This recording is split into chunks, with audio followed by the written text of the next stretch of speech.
Жогорку Кеңештин мамлекеттик бийлик тутумундагы орду, мааниси жана конституциялык мыйзамдуулукту камсыздоодогу ролу Бишкекте өткөн улуттук конференцияда ортого салынды.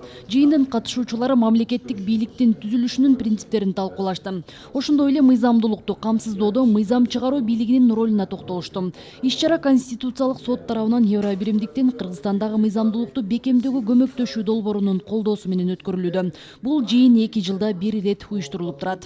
На самом деле мы сразу после принятия закона о Конституционном суде Конституциялык сот жөнүндө мыйзам кабыл алынганда дароо ушул иш-чараны ойлонгонбуз. Себеби жаңы Конституциялык сот тарыхтын жаңы барагын ачыш керек.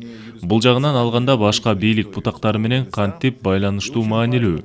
Негизинен бул парламентке тиешелүү. Анткени Конституциялык соттун негизги ишмердүүлүгү бул жогорку кеңеш кабыл алып жаткан мыйзамдарын текшерүү. Анткени алар кабыл алып аткан мыйзамдар, кабыл алып аткан ченемдик укуктук актыларды алып кете турган болсок, ошолордун мүчүлүштүктөрү кандайдыр бир адамдардын конституциялык укуктарына мындай залакасы келтирип аткан учурунда алар конституциялык сотко кайрылышат дагы, конституциялык сот ошону карап көрүп, таразалап туруп мыйзамды соттойт да, ошо ченемдик укуктук акты соттойт. Ошондуктан көп эле адамдар кайрылган соң, конституциялык сотко кайрылган соң, булар мамлекет менен соттошуу дегенди билдирет да.